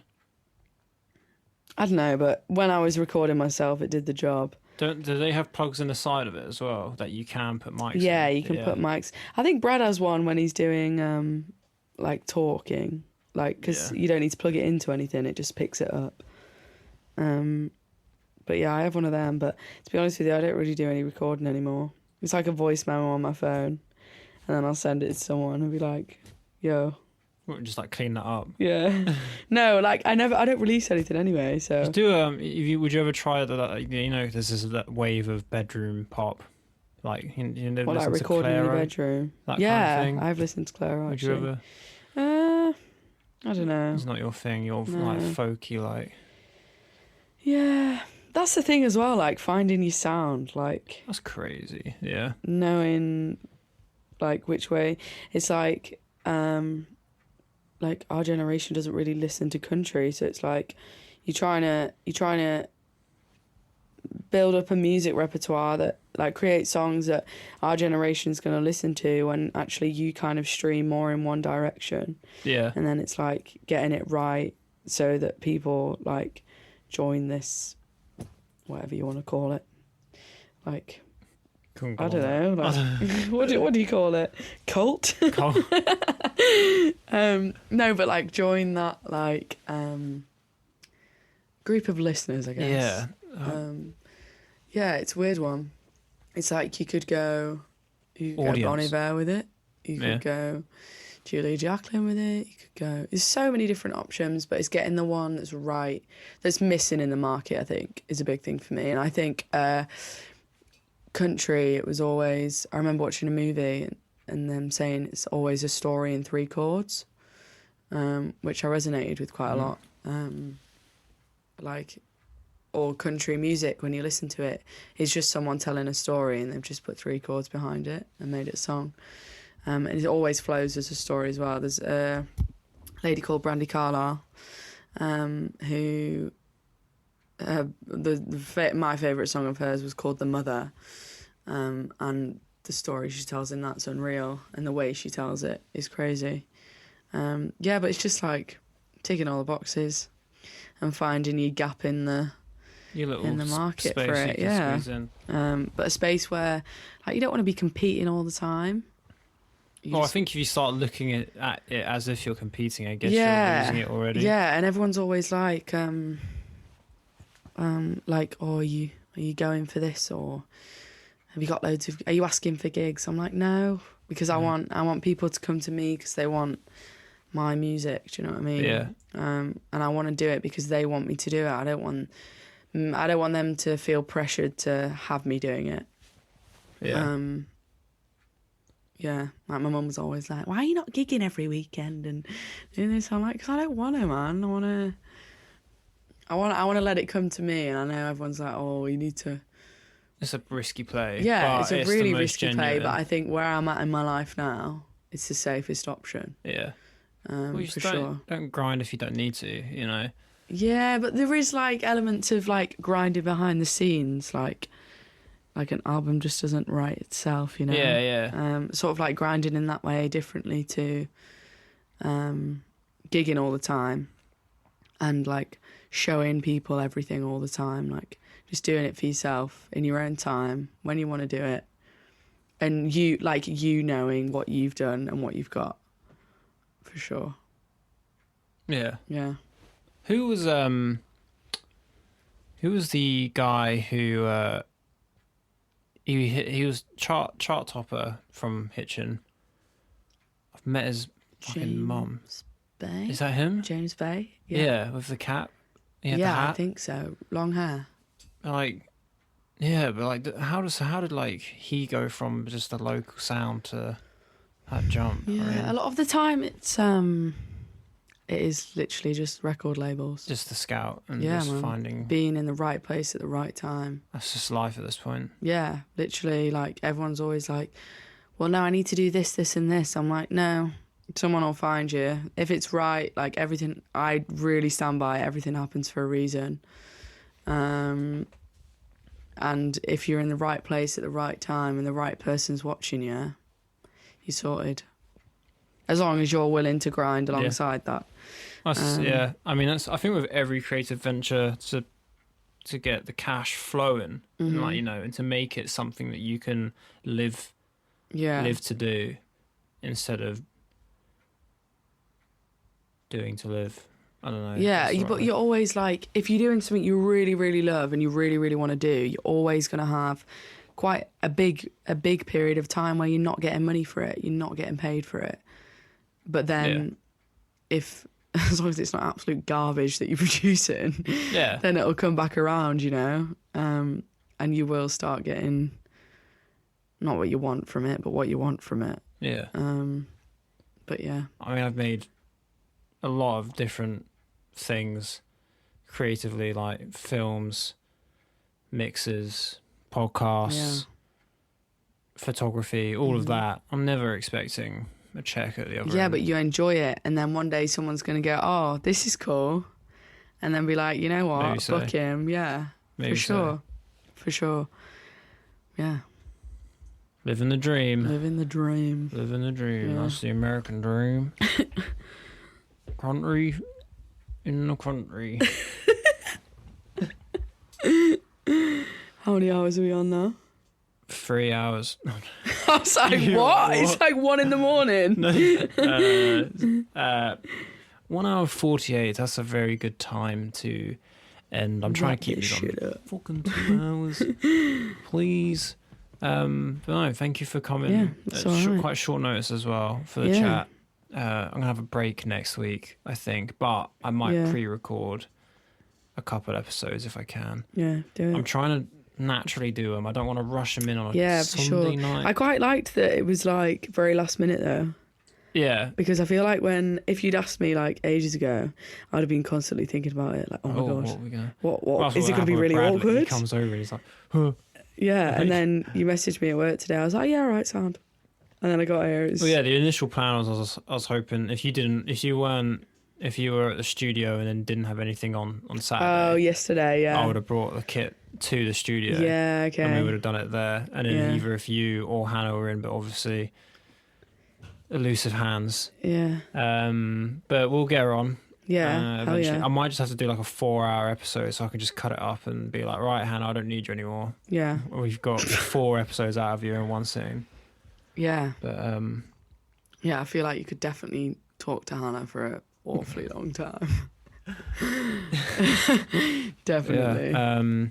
So check out News New Albums coming out next In like 2030. 30, but it'll be there, guys. Be ready. You're the first to know. No King. It's going to be the next No King, next Bon Iver, Yeah. live and direct. Yeah, we're doing a The Yorkshire duet Bon Iver. album together.